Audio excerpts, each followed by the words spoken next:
దేవునికి స్తోత్రాలు చెల్లిస్తూ మీ అందరికీ హృదయపూర్వక వందనాలు. రెండు చేతులు జోడించి వందనాలు. ఈరోజు బాగానే వేరు. సమూయేలు గ్రంథము 12వ అధ్యాయము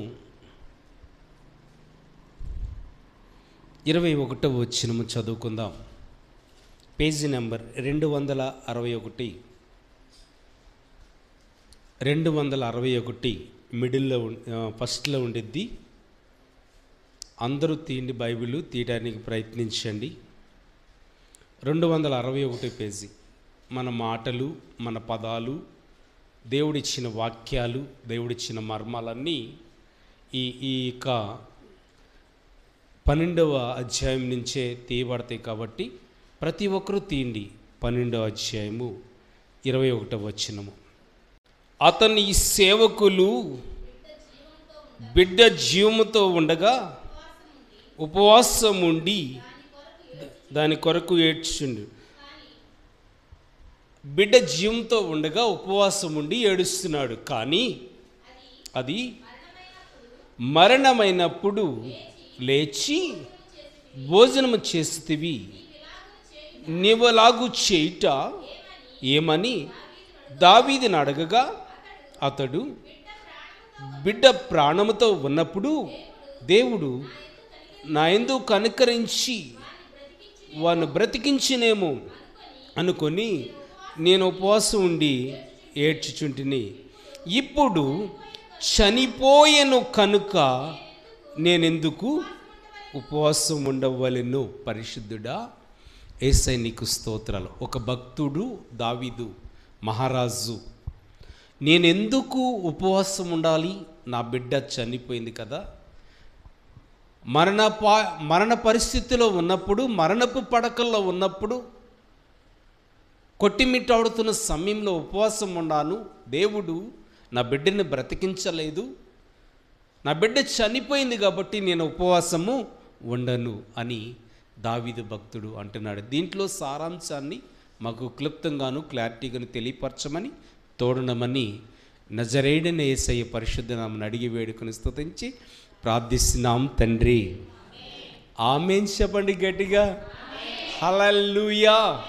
రైట్. ఉపవాస ప్రార్థన గురించి దీనికి క్లారిటీగా మనకి స్పష్టంగా ఉంది. దావీదు తన బిడ్డ చావు బ్రతుకుల్లో ఉన్నప్పుడు ఉపవాసం ఉన్నాడు. ఎందుకు ఉపవాసం ఉన్నాడు?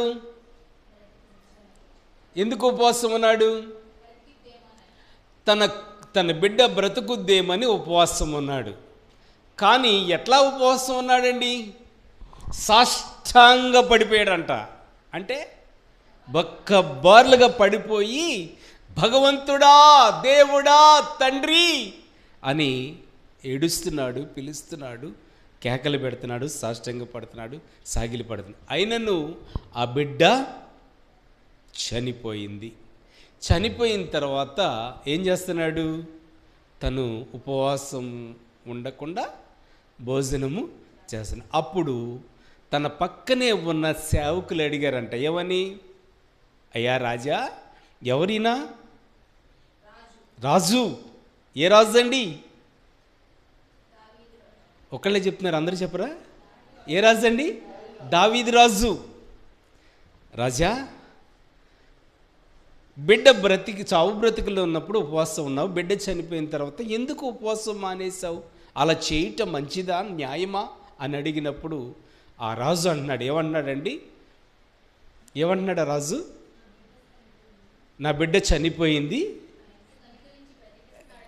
ఉన్నాను, కనికరిస్తానేమని ఉన్నాను, బ్రతికిస్తాడేమంటే ఉన్నాను, బ్రతకలేదు, నేను ఉపవాసము ఎందుకు ఉండాలి? ఉండను. ఇది దావీదు స్టోరీ అండి. బైబిల్లో చాలామందిని చూసాం. ఎవరెవరు ఉపవాసం ఉన్నారు?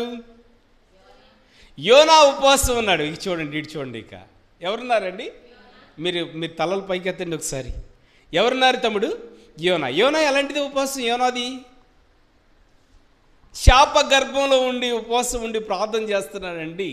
కానీ ప్రార్థన చేయగానే దేవుడు చేపకు ఆజ్ఞాపించి ఒడ్డుకి కక్కింది. కానీ ఉపవాస ప్రార్థన చేరిందా చేరలేదా దేవుని దగ్గరికి? చేరింది. అద్భుతమైన కార్యం అండి. కానీ దావీదు ఏమంటున్నాడు ఇక్కడ? నేను ఉపవాసము ఉండను,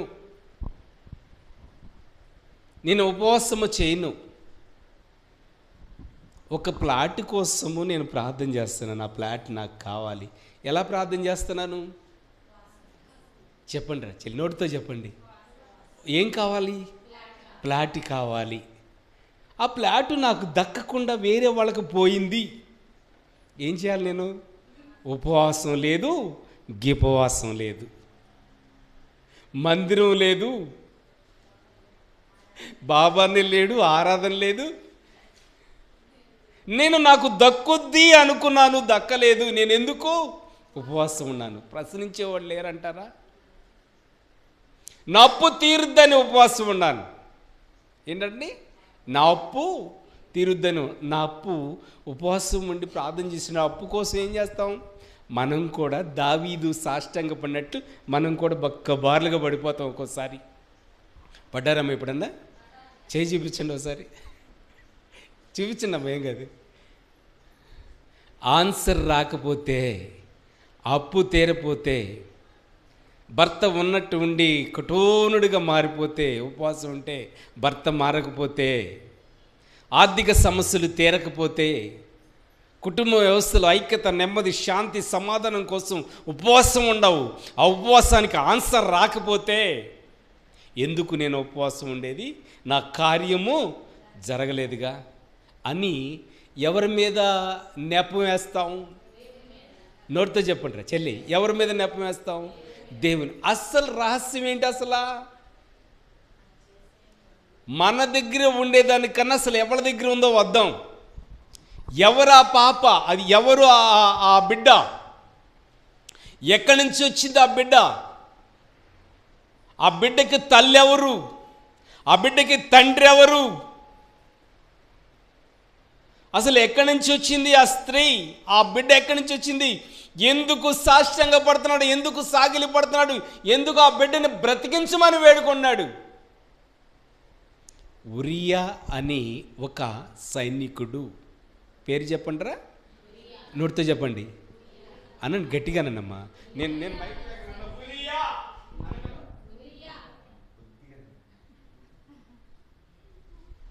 ఉరియా సైనికుడు భార్య. యుద్ధం చేయటానికి వెళ్ళాడు. ఇజ్రాయేలీల ప్రాంతాన్ని రాజు మీదకి అటాక్ చేయకుండా, శత్రు సమూహము రాజు మీదకి అటాక్ చేయకుండా, ఇజ్రాయేల్ మీద ప్రాంతం మీదకి దాడి చేయకుండా, వీళ్ళ కోసము భార్యని, కుటుంబాన్ని విడిచిపెట్టి సరిహద్దుల్లో కాపలా కాస్తున్నాడండి. సరిహద్దుల్లో కాపలా కాస్తున్నాడు. ఎవరైనా? ఉరియా. దావీదు ఒకానొక రోజున పైకి వెళ్ళాడంట, డాబా పైకి వెళ్ళి చక్కెరలు కొడుతున్నాడంట. ఏం కొడుతున్నాడు? అప్పుడప్పుడు మన పిల్లలు కొంచెం చక్కెరలు కొడతా ఉంటారు. అంటే ఏంటి? బళ్ళు, కొత్త బండి ఏదన్నా దొరికినప్పుడు, వాడు బండి ఏదన్నా, ఎవరిదన్నా బండి దొరికినప్పుడు ఏం చేస్తాడు? దాన్ని కిందకి తిప్పుతాడు, పైకి లేపుతాడు. సాయంత్రానికి మొహానికి పంచర్లు వేసుకుని వస్తాడనమాట. ఈ పంచర్లు వేసుకుని దావీదికి కూడా పంచర్ పడింది. మన పిల్లలకే కదండి, దావీదికి కూడా పంచర్ పడింది. స్నానం చేస్తుండగా ఒక స్త్రీని చూసి ఆమె నాకు కావాలని పిలిపించి ఆమెతో పాపం చేసి, ఆ పాపానికి పరిహారము, ఆ పాపానికి కారణము ఆ తల్లికి, ఆ బైర్షబాకి ఎవరు పుట్టారండి? ఒక బిడ్డ పుట్టింది. ఇప్పుడు ఎంతమంది ఉన్నారు? ఉరియా, దావీదు, ఎంతమంది వచ్చారండి? బైర్షబా. ఫస్ట్ ఎవరండి? దావీదు. యుద్ధంలో ఉంది ఎవరండి? నోటితో చెప్పండి. ఉరియా అనండి. ఉరియా, బైర్షబా, ముగ్గురు. ఇంకొక ఆయన వస్తాడు, అద్భుతంగా ఉంటుంది. ఆయన రిలీజ్ అయితే చాలా ఆశ్చర్యకరంగా ఉంటుంది అనమాట. ఎవరైనా నాలుగో వ్యక్తి ఎవరండి? ఆయన. ఎవరండి? సేవకుడితో వచ్చింది ఆయనే. అయితే ఎందుకు ఈ మాట చెప్తున్నానంటే గమనించండి, మన తప్పుని కప్పిపెట్టేసి, మనం చేసిన క్రియల్ని కప్పిపెట్టేసి, మనం చేసిన హేయమైన వాటిని కప్పివేసి, దేవుడు నేను ఉపవాసం ఉన్నాను, నన్ను దేవుడు కరుణించలేదు, కాపాడలేదు, నా పట్ల అద్భుతాలు చేయలేదు, ఆశ్చర్యక్రియలు చేయలేదని నెపం వేస్తూ ఉంటాం. ఇది ప్రజల్లో జరిగేది వాస్తవం అంటారా కాదంటారా? ఎక్కువ శాతం జరిగేదండి.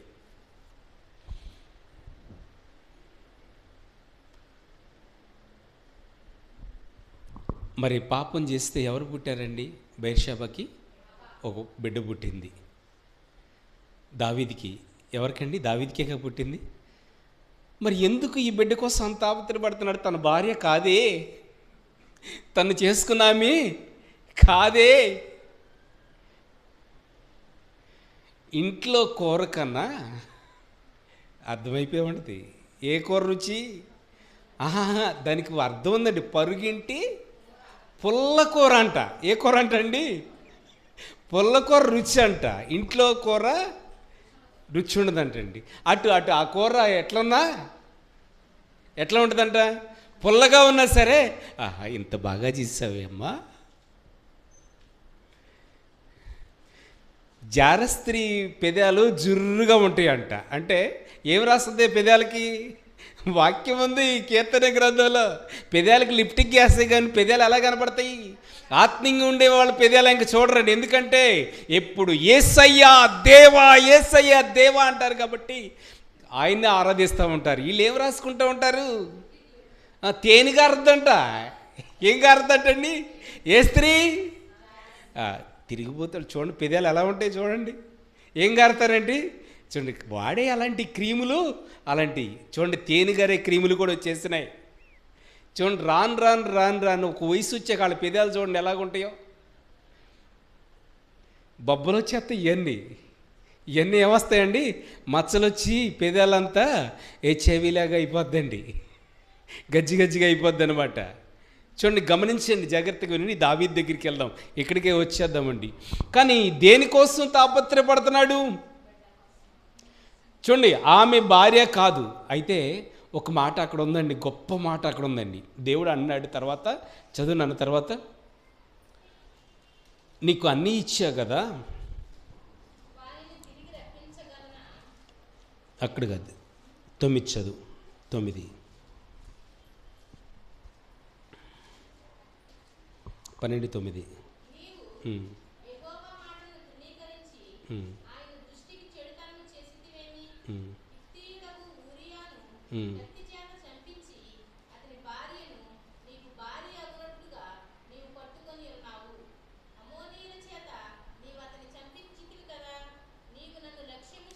ఎనిమిది 7 చదువు నన్ను. రైట్, 8 చదువు.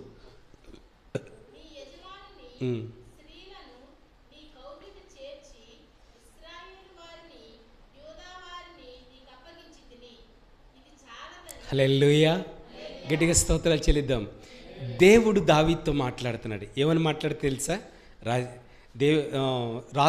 దావీదుకి ఏమి ఇచ్చాడండి? సింహాసనం ఇచ్చాడండి. ఎవరిది సింహాసనం అసలు? ఇంతకుముందు ఎవరిది? దావీదుకి ముందు ఎవరున్నారు? సౌలు. ఎన్నోసార్లు చంపాలనుకున్నాడు, చంపబడ్డా. ఎవరు కాపాడారు? దేవుడే కాపాడారు. ఇడ్చోండి ఇప్పుడు, ఇడ్చోండి ఇక. హల్లెలూయా, దేవుడే కాపాడి. ఇది ఒక వాడి కోసం, ఒక అంశం కోసం చెప్తానికి. గమనించండి, నీకు అన్నీ ఇచ్చాను, నీకు మంచి భార్యని ఇచ్చాను, మంచి భర్తనిచ్చాను, మంచి బిడ్డల్ని ఇచ్చాను. పక్కన వాళ్ళ ఇంక చూడాల్సిన అవసరం ఏముంది? మంచి భార్యని ఇచ్చాను అన్నాడు దేవుడు. దావీదుతో మాట్లాడుతున్నాడు, మీతో కాకపోయినా. మంచి భార్యని ఇచ్చానే, మంచి రాజ్యాన్ని ఇచ్చానే, మంచి సంస్థానాన్ని ఇచ్చానే, మంచి డబ్బు ఇచ్చానే, మంచి ఐశ్వర్యం ఇచ్చానే, సింహాసనం మీద కూర్చోబెట్టానే. ఎందుకు నువ్వు ఉరియాని చంపి ఉరియా భార్యని తీసుకొచ్చి పాపం చేయాల్సిన పని వచ్చింది అని దేవుడు అడుగుతున్నాడండి. ఎవరిని? దావీదుని. ఎంత ప్రేమండి ఈ బిడ్డ మీద. ఈ బిడ్డ కోసం ఏం చేస్తున్నాడు దావీదు? సాష్టాంగపడి ఉపవాసం ఉండి ప్రార్థన చేస్తున్నాడు. మన పిల్లలకి సదుపాయాలు అన్నీ చూడడం, కానీ పక్కన వాళ్ళ ఇంటి పిల్లలు వచ్చేస్తే ఏం చేస్తామండి? ఏం కావాలమ్మా? ఐస్ క్రీమ్ కావాలా? ఎందుకని? ఇంట్లో భార్యను లెక్క చేయకుండా తిరిగితే ఎవరి పిల్లలు ఇష్టంగా ఉంటారు? వాళ్ళ పిల్లలే ఇష్టంగా ఉంటారు. మన పెద్దలు ఒక మాట అంటారు, అసలు కన్నా అమ్మా చెప్పండి, అసలు కన్నా కొసరన్న పర్ల, వడ్డీ అన్న పర్ల, అసలు ఎగ్గొట్టిన పర్ల, ఏం కావాలి? వడ్డీ కట్టు, నా వడ్డీ కట్టు. దేనికోసం ఏడుస్తున్నాడు? దేనికోసం సాష్టాంగ పడుతున్నాడు? దేనికోసం సాగిలి పడుతున్నాడు? దేనికోసం తమ్ముడు? వడ్డీ కోసం అనండి, చెప్పాలి. దేనికోసం ఏంటండి? అక్రమంగా తీసుకొచ్చాడండి, అన్యాయంగా తీసుకొచ్చాడండి, అన్యాయం చేశాడండి. కానీ దేవుడు మెచ్చట్లా. నీకు అన్నీ ఇచ్చినప్పుడు ఎందుకు పక్కవాడి భార్య ఎందుకు? నీకు అన్నీ ఇచ్చినప్పుడు పక్కవాని భర్త ఎందుకు? నీకు పక్కవాళ్ళ జోలు ఎందుకు? నీకు అన్నీ సమృద్ధిగా ఇచ్చాడు కదా, మంచి భార్యని ఇచ్చాడు కదా, మంచి బిడ్డల్ని ఇచ్చాడు కదా, మంచి భర్తనిచ్చాడు కదా, మంచి సంసారాన్ని ఇచ్చాడు కదా, మంచి ఐశ్వర్యం ఇచ్చాడు కదా, మంచి ఘనతనిచ్చాడు కదా, మంచి మేలుని ఇచ్చాడు కదా. పక్కదారి పట్టాల్సిన పరిస్థితి ఎందుకు వచ్చిందండి? ఏ స్థితికి పక్కదారి పట్టాడంటే అక్కడ ఏం స్టార్ట్ అయింది? పతనం, మరణం. ఏం స్టార్ట్ అయిందండి? మరణం. పక్కదారి పడుతున్నాం అంటే ఏం స్టార్ట్ అవ్వబోతుంది? మరణం స్టార్ట్ అవబోతుంది. Very good. ఏం స్టార్ట్ అవబోతుంది? మరణం. ఎంత ప్రార్థన చేశాడండి, నాయనా ఈ సౌలు చేతిలోంచి తప్పించు దేవుడా అంటే తప్పించాడండి. తప్పించలేదా? ఎంత గొప్ప దేవుడండి. సౌలు గాని ఈటి ఇసిరారంటే గురి చూసి దిగాల్సిందే. కానీ దావీదు మీదకి ఇసిరినప్పుడు గోడకి బిగించబడాలని ఈటి గుచ్చుకుని ఎక్కడ బిగించబడాలంట? గోడకి బిగించబడాలి. గోడకి బిగించబడాలని ఇసిరితే దేవుడు దావీదుని పక్కకి ఇలా అన్నాడు అనమాట. హల్లెలూయా. అదే దేవుడు లేకపోతే ఏమయ్యేవాడు? కానీ కొంచెం ఐశ్వర్యం వచ్చినాక, కొంచెం డబ్బు వచ్చినాక, కొంచెం బంగారం వచ్చినాక, కొంచెం 2-3 ప్లాట్లు వచ్చినాక, కొంచెం కుటుంబం అంతా బాగుండాక, ఇంట్లో ఫ్రిడ్జ్లు, బీరువాలు, కూలర్లు, ఏసీలు అన్నీ ఉండాక, ఇంకా మనకేంట్లో అనుకున్నాక ఇక్కడ ఉన్న కళ్ళు ఎక్కడికి వెళ్తాయి? ఏముంది? ఆస్తి ఉంది, ఏముంది? డబ్బు ఉంది, వెండి ఉంది, బంగారం ఉంది. మనకేంటి? గొర్రెలు కాసుకున్నవాడిని ఎక్కడ తీసుకొచ్చి పెట్టాడు నా దేవుడు? సింహాసనం. ఒక్కసారి గుర్తు చేసుకోవాలి కదా, అది పరాస్త్రీ. మన కోసం ప్రొటెక్షన్ ఇవ్వడానికి వెళ్ళాడు తన భర్త. మన మీదకి శత్రువులు అటాక్ చేయకుండా కాపాడటానికి వెళ్ళాడు. యుద్ధంలో సరిహద్దుల్లో ఉన్నాడు అని జ్ఞానం కలిగి ఉండాలి కదండి. మహారాజు కదండి. నేను పరాస్త్రీని ముట్టను. ఉరియా భార్య నాకు ప్రొటెక్షన్ ఇవ్వడానికి వెళ్ళాడు, మా దేశాన్ని కాపాడటానికి వెళ్ళాడు. శత్రువులు ఇజ్రాయెల్ మీద దండెత్తకుండా యుద్ధం చేయడానికి వెళ్ళాడు. చూడండి, గమనించండి, ఎంత భయంకరమో తెలుసండి. ఇతను పాపం చేసిందే కాకుండా ఏం చేస్తున్నాడండి తెలుసండి? యుద్ధంలో ఉన్న ఉరియాని ఎలాగైనా చంపాలి. వేరే స్త్రీతో పాపం చేసినప్పుడు అది అతను వచ్చేసరికి ఈమె ఆల్రెడీ గర్భం ధరించింది, ఆల్రెడీ బిడ్డను కూడా కంది. అప్పటికి బిడ్డని కనలేదనుకుంటా. ఇది రూపం ఆపడానికి ఏం చేయాలి? అమ్మ ఏం చేయాలరా? భర్తని చంపేయాలి. లేరా? దావీదు దగ్గర కాదు, మన కాలనీలో, మన నూజివేడ్లో, మన కృష్ణా జిల్లాలో, మన ఆంధ్రప్రదేశ్లో, మన ఇండియాలో లేరా? ఉన్నారని గట్టిగా చెప్పండి అమ్మ. చేసిన పాడు పనికి భర్తను ఎలాగైనా కడచేర్చాలి. కట్టుకున్న భర్త కదండి, ఎంత ప్రేమ తెలుసండి. గోరు ముద్దలు తినిపించాడట, చక్కగా నీళ్ళు అందించాడంట, కౌగిట్లో ఉన్నారంట, ఇద్దరు కలిసిమెలిసి ఉండేవాళ్ళంట, ఉరియాను బయర్షెబ. ఎంత అద్భుతంగా మంచి దంపతులు చూడండి. ఇంత గోరుముద్దలు తినిపించినప్పుడు ఒక మాట అక్కడ ఉందండి, మీరు తర్వాత చూడండి, గమనించండి. ఒక తల్లిలాగానా చెల్లిలాగానా? చూడండి, గమనించండి. ఒక తల్లిలాగా చూశాడంట భార్యని, అంత ప్రేమగా చూశాడంట. రైట్, కుమార్తె వలె. హల్లెలూయా. భార్యని ఎలా చూశాడంటండి? కుమార్తెలాగా చూశాడంట. ఎవరు? ఉరియా. ఎంత ప్రేమ అండి. దేవుడు సహిస్తాడండి. అంత ఘోరమైన నీచమైన పనికి దిగజారినప్పుడు దేవుడు చూస్తా ఊరుకుంటాడా? ఊరుకోడండి. నీకు అన్నీ ఇచ్చినప్పుడు ఎందుకు అలా పాడు పని చేయాల్సిన అవసరం ఏముంది? అలాంటి దిగజారాల్సిన పని ఏముందండి? అన్నీ ఇచ్చాడు, మనకి కూడా అన్నీ ఇచ్చాడు. ఒక స్థాయికి వచ్చిన పాపం ఎప్పుడు ఎప్పుడు ఎప్పుడు చేయాలని చూస్తూ ఉంటారు. ఒక స్థాయిలోకి వెళ్ళిపోయినప్పుడు ఏం మొదలేస్తారండి? పాపం. నా ప్రాణమా తినుము తాగుము సుఖించుము ఎప్పుడు అన్నాడు? ధనం వచ్చినప్పుడే, ఐశ్వర్యం వచ్చినప్పుడే. ఎవరున్నారు? చుట్టూ వేసిలే ఉన్నారు. మీకు ఒక మాట చెప్తాను, వింటారా? తప్పిపోయిన కుమారుడికి ఎప్పుడు వేసుల దగ్గర వచ్చారు? ఆయన చుట్టూ వేసులు ఎప్పుడు వచ్చారు? డబ్బు ఉన్నప్పుడే. ఎప్పుడండి? డబ్బు ఉన్నప్పుడే. ఈ డబ్బు నీకెంత కావాలి, నీకెంత కావాలి, నీకెంత కావాలి, నీకెంత కావాలి. కూర్చుని తింటే మన పెద్దలు అంటారు కొండలైనా ఆగు. చివరికి ఏం తిన్నాడు? మా చక్కగా తండ్రి దగ్గర ఉండేవాడు, రాజభోజనం చేసేవాడు అండి. ఏం తిన్నాడు? రాజభోజనం ఎలాగుంటుంది? మంచి బల్ల, మంచి టేబులు, మంచి ద్రాక్షరసం, మంచి ఫుడ్డు. అసలు ఏంటి దర్జాగా ఉంటుందండి. అంటే వచ్చి పడిపోవాలి, రెడీగా ఉంటారు. ఫ్రూట్స్ అందించేవాడు ఫ్రూట్స్, ద్రాక్షరసం అందించేవాడు ద్రాక్షరసం, ఫుడ్ పెట్టేవాడు ఫుడ్. ఇదేనోళ్ళు దానికే ఉంటారు. ఎవరైనా చూస్తే వాళ్ళు తీసుకొచ్చి పెట్టాలన్నమాట. ఇప్పుడు ఎవరైనా చూస్తున్నాడు వీడు? పందులేంకా ఏమైంది? డబ్బు ఏం చేసింది? వేసుల వైపు తిప్పింది. ఎటు ఎటు నడిపించింది? పాపానికి నడిపించింది. ఏమైపోయాడు? పందులతో కలిసి జీవిస్తున్నాడు. ఎవరితోనండి? పందికిని వాడికి తేడా ఏమైనా ఉందండి? పందుల్ని తోలేస్తున్నాడు. ఎందుకు పందుల్ని తోలేస్తున్నాడు? పందులను తోలేసి పందులు పొట్టు తినడానికి చూస్తున్నాడు. కానీ దావీదు చూడండి, అలాంటి పరిస్థితి దిగజారినప్పుడు బిడ్డని దేవుడే మొత్తాడంట. ఎవరు మొత్తారండి? దేవుడే మొత్తాడు బిడ్డని.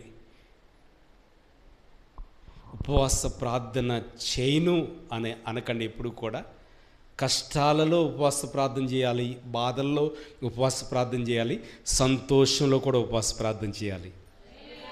ఎందుకు చేయాలి? నా దేవుడు నాకు కార్యం చేయలేదు అనకండి. నినెవె పట్టణస్థులు 40 రోజుల్లో మీ పట్టణము లేకుండా నాశనం అవబోతుంది అని ఒక్క మాట చెప్పగానే రాజులు సైతం కూడా దిగొచ్చి ఉపవాసం ఉండి ప్రార్థన చేశారండి. మనసును కరిగించుకున్నారు, కఠినత్వాన్ని తొలగించారు, ఆ పాపం చేయటం, ఇష్టానుసారంగా తిరగటం విడిచిపెట్టేస్తారండి. అందరూ ఉపవాసం ఉండారండి.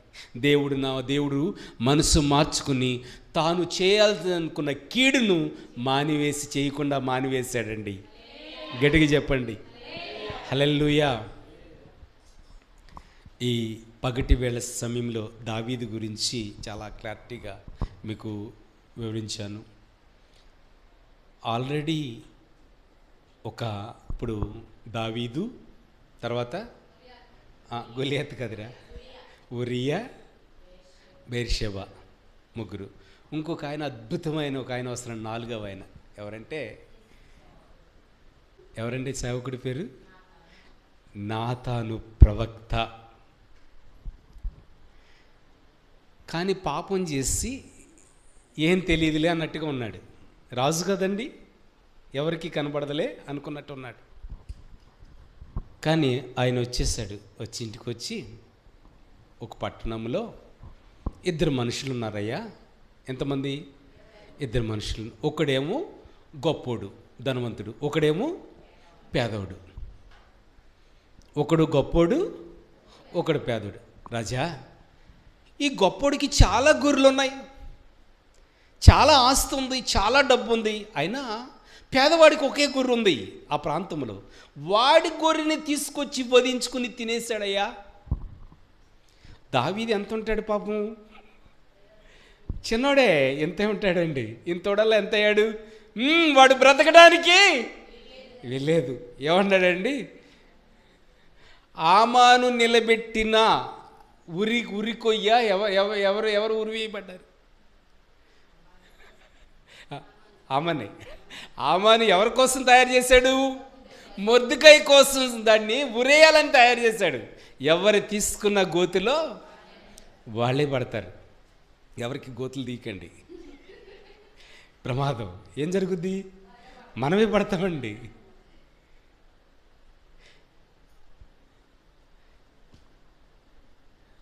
ఎవరు ఎలాడుతున్నారు అక్కడ? అమాను విరాలాడుతున్నాడు ఆ ఉరికొయ్య మీద. ఆ సేవకుడు వచ్చేసాడు కదండి, అయ్యా మరి వాడు బ్రతకడానికి వీల్లేదు, 4 వంతులు ఇవ్వాలి మళ్ళీ ఆ పేదోడికి. ఎన్ని వంతులు ఇవ్వాలంటండి? 4 వంతులు తిరిగి ఇవ్వాలని చెప్పేసి ఆడావుడి చేసేస్తున్నాడండి. అప్పుడు నాతాన్ అన్నాడు, దావీదా ఆ పని చేసింది నువ్వే. ఏమన్నాడండి? నువ్వే. గజగజలాడిపోతున్నాడండి.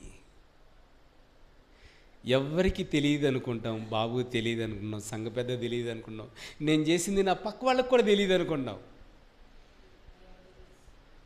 ఆడోళ్ళు గోడ కడితే ఎట్లా ఉండాలి? అబద్ధం ఆడితే గోడ కట్టినట్టు ఉండాలంటే ఎట్లండి? గోడ అంకురం ఉంటుందమ్మా. ఈ ధరినేమో కొలతేస్తారు, ఆ ధరిన కొలతేస్తారు. వంకర ఎందుకు వస్తుంది? మీరు గోడ కట్టినట్టు ఉన్నా సరే ఆయనకి తెలుసు ఆ గోడ ఎన్ని వంకరలు ఉందో. ఎవరికి ఎన్ని వంకరలు ఉందో ఆయనకి తెలుసండి. గొప్ప దేవుడు, మహిమగల దేవుడు. నాకేమీ, నన్ను ఎవరు ఏం చేయలేదు, యథావిధిగా సాగిస్తున్నాను. పట్టబడే రోజు ఒకరోజు ఉంటుంది, అనుభవించే రోజు ఒకరోజు ఉంటుంది. దయతో నేను ఉపవాసం ఎందుకు ఉండాలి? ఏమన్నాడండి? ఉపవాసం ఎందుకు ఉండాలి? ఏం చేస్తాడని ఉండాలి? వాళ్ళే బాగున్నారండి నాకన్నా. ఎవరమ్మా తమ్ముడు కుమారు? వాళ్ళే బాగున్నారు మనకన్నా, మంచి స్థాయిలో ఉన్నారు. టీవీ ఉంది, ఫ్రిడ్జ్ ఉంది, కూలర్ ఉంది, ఏసీ ఉంది, ఆడంబరాలు ఉన్నాయి, అంగు ఉంది. ఎవరికి? వాళ్ళకి అనండి అమ్మా. నేనేమో అడుగంటిపోయి ఉన్నాను.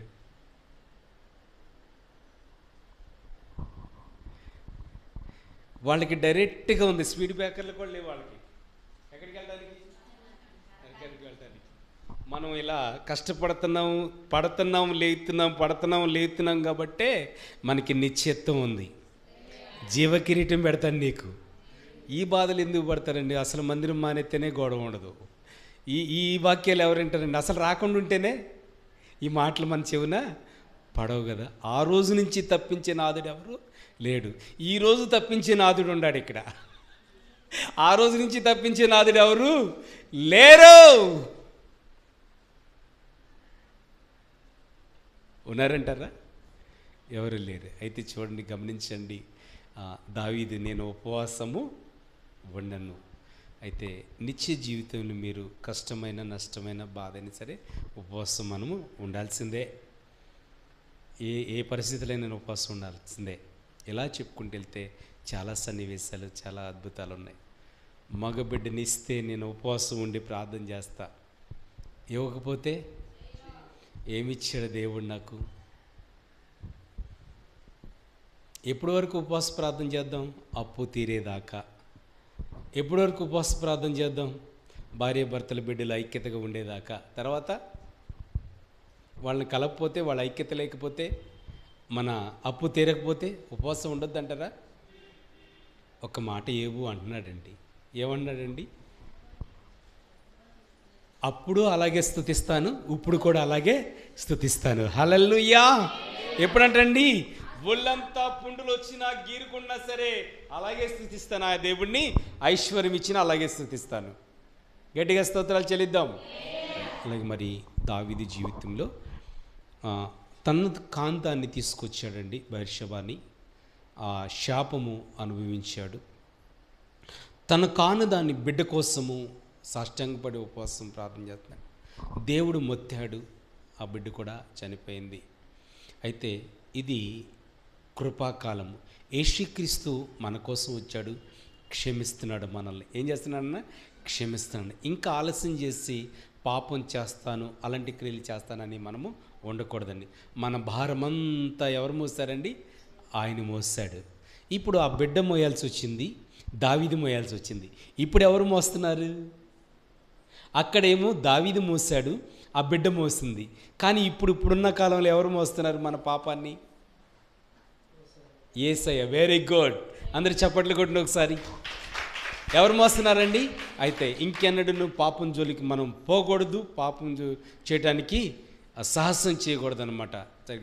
దావీదు లాగా మరి ఆ ప్రవక్తన ఆలోచనగా కాకుండా మనం అయ్యా నేను బాగున్న ఉపవాసం ప్రార్థన చేస్తాను, బాగోపోయిన ఉపవాస ప్రార్థన చేస్తాను. అట్టి కృప మనకి దయచేయను గాక. మోకరించి ప్రార్థన చేసుకుంటాం.